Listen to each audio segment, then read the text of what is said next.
but today what we're going to do on Cindy is build some cheeks. What if I told you that I could build a cheek and tighten the skin with it and return the structure of the face all in one fell swoop? So what you want to do is inject something, but not make it bigger in size, but return the structure and actually reduce the volume of the face, because what happens when you get older is the fat descends and widens the face here. And you want to return the structure of the face back to normal. I mean, what you're going to see today is just my ideal way of doing something. You have to study what you're doing. You can't just stick a needle in the face, and you have to use small syringes, and also you don't want a person to have to take a second mortgage on their home. What you want is a person not to look done, to look natural, and to look good and better and rested. And that's what I've been doing my whole life. And every day you try to get better, because this is not a process that you just begin and start. This is what I devote my life to, and every day I try to be better than yesterday, because you're only as good as you are in a given day.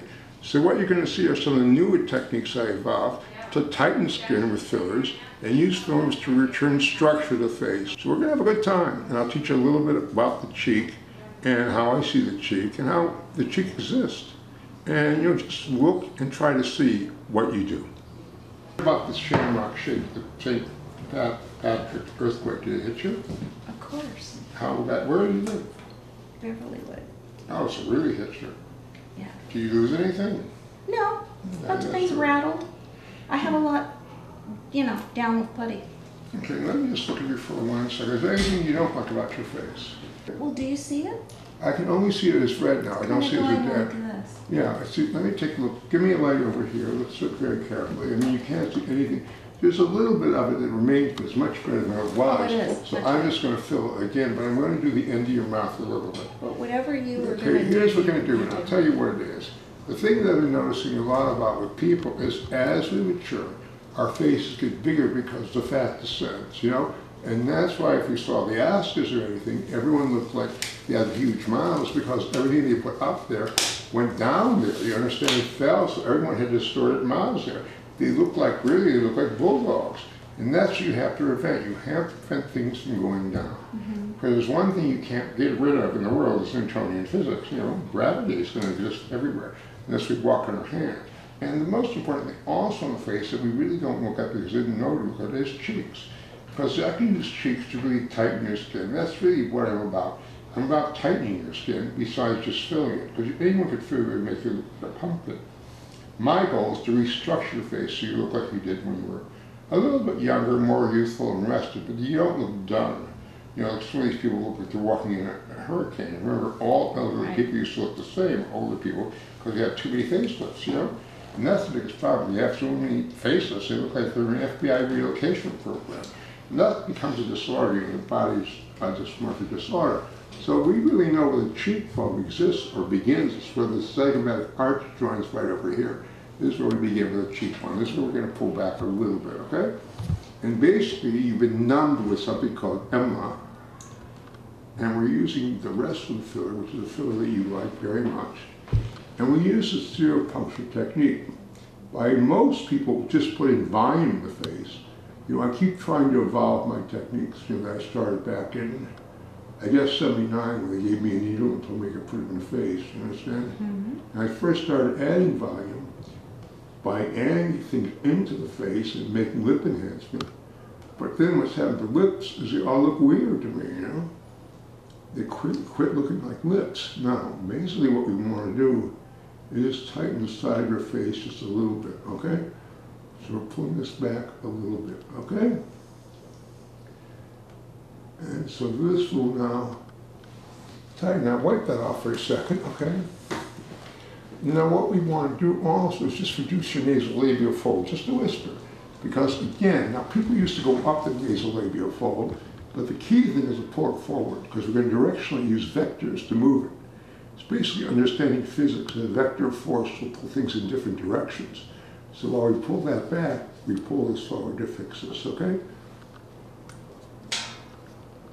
Now what we want to do is right here is fix your lip a little bit, okay?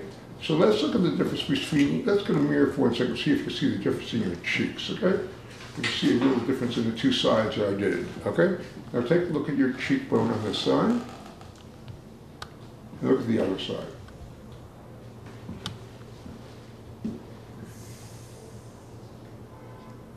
Yeah, but how did I do that?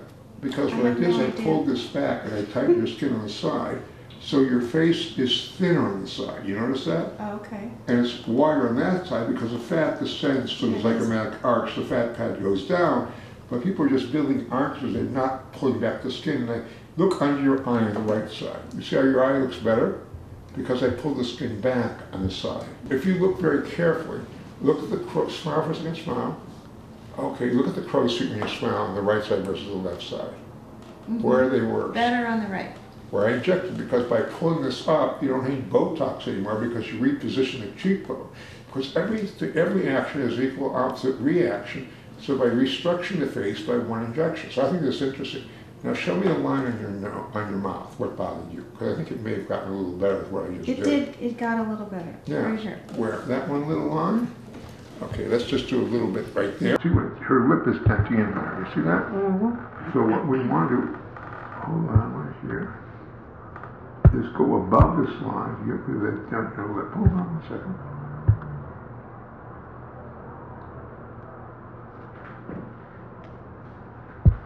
Okay, hold on.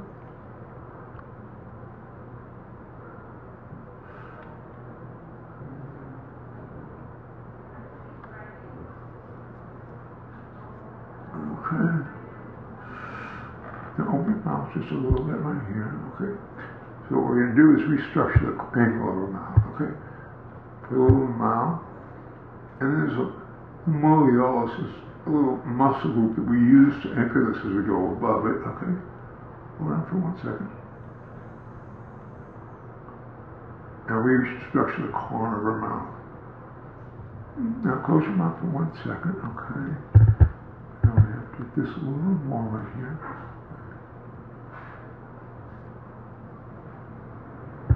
Okay, now take a look at that. You don't even know what I'm doing here. I'm just trying to pull this forward is what I'm trying to do, okay?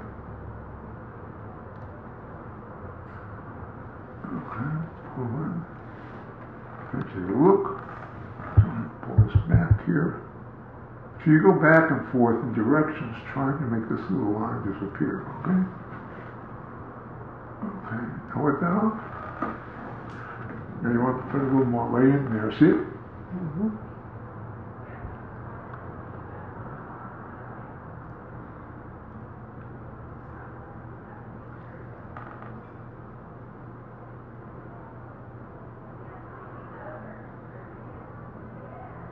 Okay.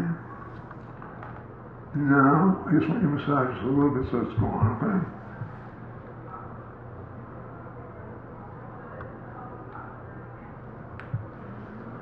I started measuring people's volume of their faces, like I would only do, because I noticed the heads were getting bigger in size because I kept putting things in. And when I noticed the face getting heavier or bigger, like in certain actors or talk shows, they looked weird because the circumference of their face was too big for their neck. And their neck looked wrongly placed. I realized they were using too much in the way of fillers. And you see that all the time in New York. They just want to fill, fill, fill. They're not interested in structure. But I really like treating people because I think that's the most enjoyable thing. Making up one person look better is worth teaching 1,000 doctors. Because they don't get it. Because they're interested in just making money. I'm interested in making aesthetically goodness in the world, you know?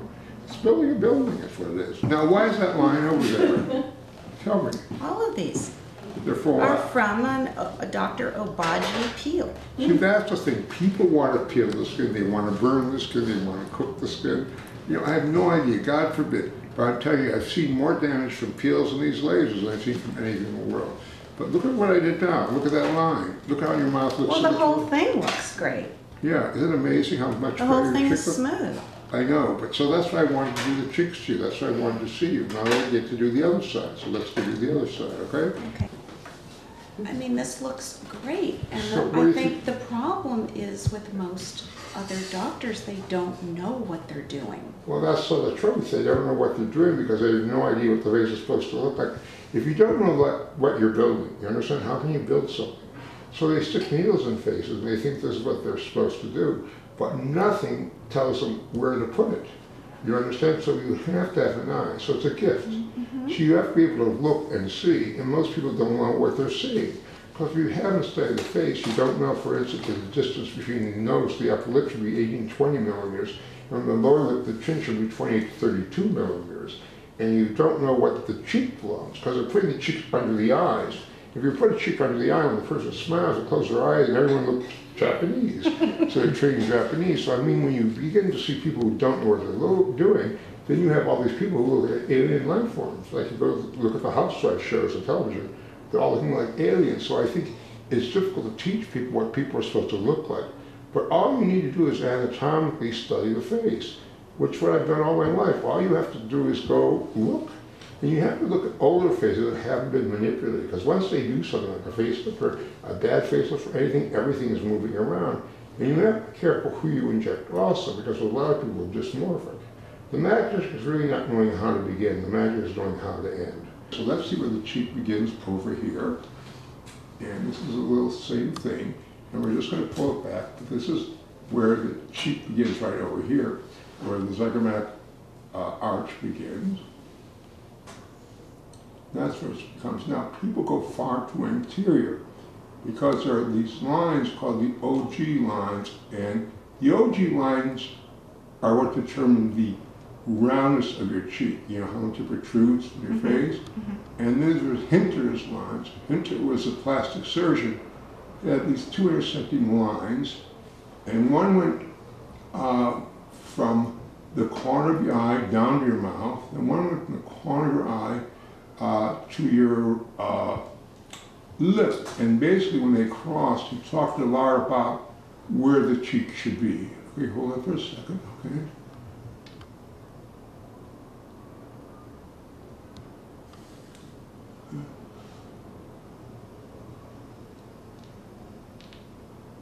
Okay, I'll work that on. Okay. Now you want right there, okay? Now, also you have that person you work with, because you can't see everything yourself. You understand? They're doubly magnified. Okay, there we go. Okay, now take a look at your face for a second. What do you see?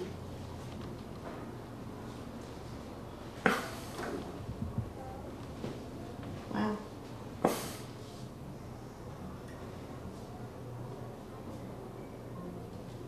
Isn't that glamorous? Right here? Yeah. That's where you just did? I did this whole thing. I rebuilt that whole thing. And I pulled the skin tight, so if you look at the shape of your face now, it doesn't stick out, it goes in, your skin is tight. This side stuck out farther. I noticed it did. And now it looks balanced. Well, I had to balance this thing, because symmetric people have 30 times as much sex as asymmetric people. They shouldn't mistake, okay? I read all these books about aesthetics all the time. Don't you think you look great? Yeah. Now, isn't that interesting? Very, that's why I wanted to do this. That's amazing. Now smile for me. Now look at your crow's feet on both sides. Oh yeah, much better. I know. Look at that. Those because are all gone right there. Because what you did is you pull the skin back. See, the thing with Botox, and I developed that too, is this key thing. It stops the mechanical action of the face. And mechanical action of the face is what people find attractive. This made you look 10 years younger, I have to tell you. Now the key thing here is, you've ever seen a filler that could tighten the skin? You ever seen this before? No, you're the only one. Well, I invented it, but I mean, the thing is, every day you just have to look at a face. My thing with the people were over-volumizing themselves, and they talk about it all the time, and people were just looking too volumized. So I tightened your face, and that's basically what they do with a facelift. But when they do with a facelift, they lift and cut, they put things in places they don't belong. You know, that's what I'm saying. But let's just do a little bit of your farmland, too. I didn't even notice it now. No. We have to make it perfect. He sells cosmetics in almost anyways.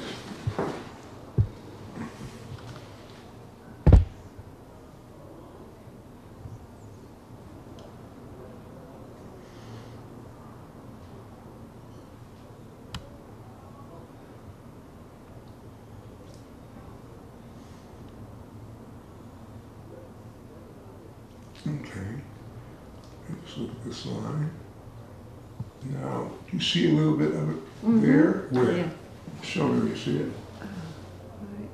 That's a bump you have to massage now. Right below Right here? Uh-huh. Will you get that bump on me though? Yes. Without making a black or blue? I'll try not to. Now also I use 32 needles, 32 gauge needles, very, very fine, so you don't hurt. Because I think the most important No, it thing is not doesn't to hurt patients, you know. I mean, I was taught by C.F. Koop at Penn, he was my pediatric professor, how to give shots. And that's what I've done my whole life, is because I love to give little teeny injections, so I'm the perfect person to do this. I love architecture. You know, I met Louis Kahn when I was at Penn. He was the person who had a facial burn, and I had a facial burn. Now, what do you see with the line now? You see any of it now? Nope. Okay, what do you think? Anything else? I'm going to do a little bit on this side, okay? Because you have a little bit of this line right here, and I want to try to get rid of it. Don't worry. I just don't want to make it bigger on that side. I'm not going to make it big. I'm going to make it very little, okay? See, the key is when they were using these, they were building cheeks, they were using 7 and 8 cc's at $1,200 a cc, Whoa. and that would mean you were being $8,000 for cheeks, okay? Oh.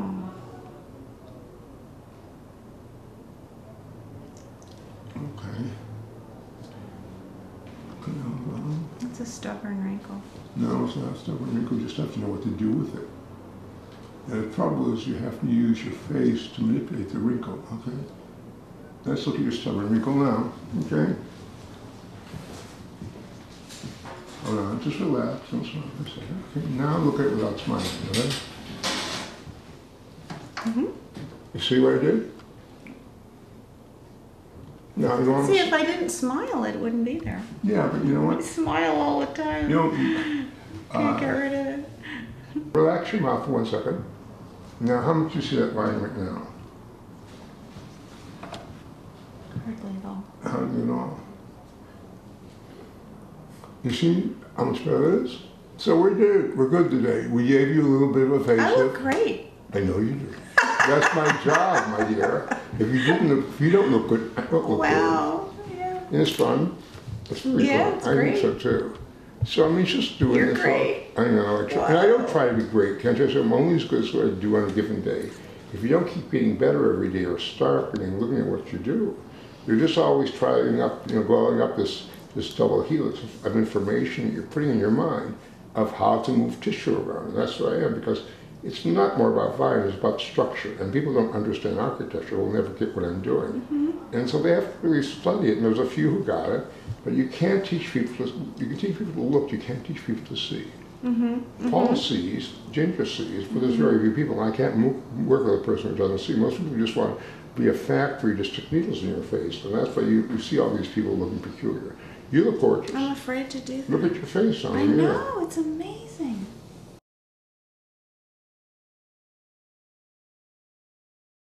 I'm getting very busy nowadays, so I'm very excited about it, but come on along. I'd love to see you, and I promise you a better job than anyone else in the world.